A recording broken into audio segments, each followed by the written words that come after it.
Welcome to my channel. मैं मोहम्मद मुदस्सिर आलम आप सबका स्वागत करता हूं। आप सबके लगातार कमेंट्स, लगातार सवाल आ रहे हैं और सेंट्रल यूनिवर्सिटी के ऑफ साउथ बिहार के चाहे यूजी प्रोग्राम्स हो, यूजी पीजी हो या फिर पीजी प्रोग्राम्स हो, आप लगातार सवाल पूछ रहे हैं। लेकिन ये एक्सक्लूसिव वीडियो है उन लोगों के लिए जिन लोगों ने यूजी पीजी के लिए जो पेपर्स हैं उनके लिए एग्जाम दिया, जो 24-24 कोर्सेज प्रोग्राम्स हैं उस central University of south Bihar के एलिजिबिलिटी क्राइटेरिया के अकॉर्डिंग CUET का एग्जाम दिया है, या वो लोग जिन्होंने NCTE का एग्जाम दिया ITEP के थ्रू एडमिशन के लिए central University of south Bihar में BSc BEd और BA BEd के लिए।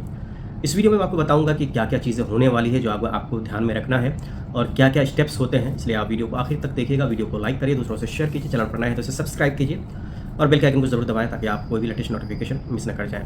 ये वीडियो अपलोड हो रही है, इस वीडियो के अपलोड होने तक central University of south Bihar ने अभी तक यूजी पीजी और साथ ही साथ BSc BEd BA BEd के लिए काउंसलिंग एंड एडमिशन प्रोसेस के लिए नोटिस जारी नहीं किया है। यूनिवर्सिटी की जो टीम है, जो एडमिशन टीम है, वो लगातार कोशिश कर रही है, समर से कोऑर्डिनेट कर रही है कि जल्द से जल्द जो मॉड्यूल है एडमिशन का वो यूनिवर्सिटी को हैंड ओवर किया जाए ताकि यूनिवर्सिटी नोटिस निकाल सके काउंसलिंग और एडमिशन प्रोसेस के लिए। तो आगे क्या क्या प्रोसेस हैं, क्या क्या स्टेप्स हैं, ध्यान से सुनिएगा। Central University of south Bihar ने 24 यूजी पीजी प्रोग्राम्स के लिए एडमिशन नोटिफिकेशन जारी किया था। उसमें पेपर के कम्बिनेशन दिए गए थे। मैक्सिमम कोर्सेज में 2 पेपर के ही मार्क्स ऐड किए जाएंगे और 7 ऐसे कोर्सेज हैं जिसमें जनरल एप्टीट्यूड टेस्ट यानी GAT 501 कोड के साथ आपको एडमिशन मिल सकता है। काउंसलिंग में आप भाग ले सकते हैं। उसके बाद अगर आप कट ऑफ क्लियर करेंगे तो आपको एडमिशन ऑफर किया जाएगा। वहीं कुछ कोर्सेज हैं जैसे BLLB BBLLB या यूजी पीजी इंग्लिश, इनमें अगर आपने जनरल एप्टीट्यूड टेस्ट और इंग्लिश दिया है तो आप एलिजिबल हो जाएंगे काउंसलिंग और एडमिशन प्रोसेस के लिए।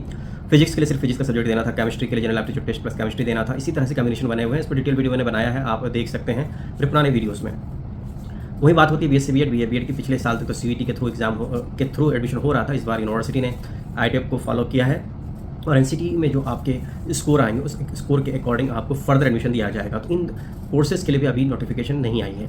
जब नोटिफिकेशन आ जाएगी, चाहे वो यूजी पीजी हो या फिर NCTE के थ्रू एडमिशन के लिए हो, आपको उस नोटिस को पढ़ना है। उस नोटिस में जो बातें मोटा मोटी होंगी उसमें यह होगा कि date of start of registration होगा, रजिस्ट्रेशन पोर्टल की लिंक होगी और वो डेडलाइन जो होगी, जो भी ड्यूरेशन होगा 4 दिन 5 दिन 6 दिन का, वो लिखा रहता है। उसके बाद फिर करेक्शन विंडो ओपन होता है 1 दिन के लिए, जिसमें अगर आपने कोई डिटेल्स गलत दे दी है तो आपको ठीक करने का मौका दिया जाएगा। और उसके बाद फिर फर्स्ट राउंड की कट ऑफ आती है। जिन लोगों ने फर्स्ट राउंड का कट ऑफ क्लियर किया होता है, सपोज अगर 130 किसी प्रोग्राम का कट ऑफ है और 130 या उससे ज़्यादा जिसके भी स्कोर होंगे, उसके लिए यूनिवर्सिटी का एलिजिबिलिटी क्राइटेरिया आपकी ठीक है, आपका पेपर कोड ठीक है, आपका एज ठीक है, आपका क्वालिफिकेशन ठीक है, तो आपको लिंक ओपन होती है पेमेंट करने के लिए। तो आपको पेमेंट करना होता है सीट ब्लॉक करने के लिए, रिजर्व करने के लिए, ठीक है।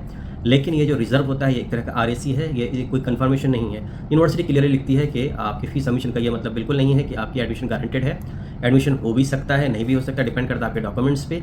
और यूनिवर्सिटी जो वेरीफाई करेगी जो आपके एलिजिबिलिटी क्राइटेरिया है वो सब ठीक ठाक है तो फिर आपका एडमिशन कंफर्म माना जाता है। तो पैसे जमा करने के बाद हो सकता है कि आप कंफर्म लिस्ट में एडमिशन के या फिर वेटिंग में हो।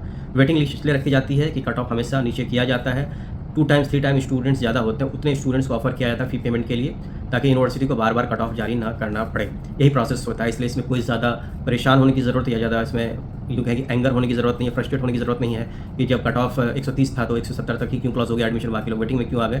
ये स्टैंडर्ड प्रोसेस है जो कि ज़्यादातर यूनिवर्सिटीज़ यही फॉलो करती है।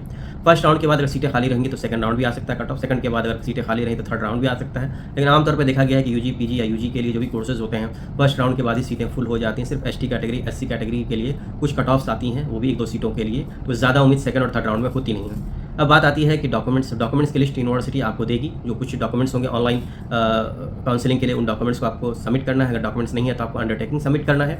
उसके बाद फिर यूनिवर्सिटी आपको एक डेट देगी कि एक एडमिशन लिस्ट डिस्प्ले होने के बाद क्लासेस शुरू होने की डेट होगी। वो डेट के पर आपको यूनिवर्सिटी आना है, अपने साथ डॉक्यूमेंट्स लाने हैं। जो डॉक्यूमेंट्स नहीं है उसके लिए आपको अप्लाई करना है और एक डेडलाइन के अंदर उन डॉक्यूमेंट्स को यूनिवर्सिटी में सबमिट करना है।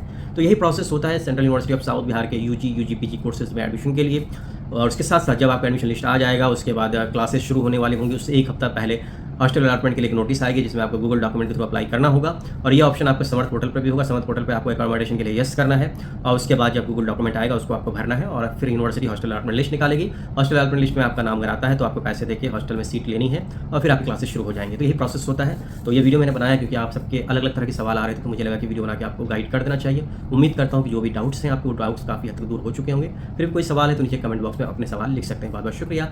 Best wishes for admission in Central University of south.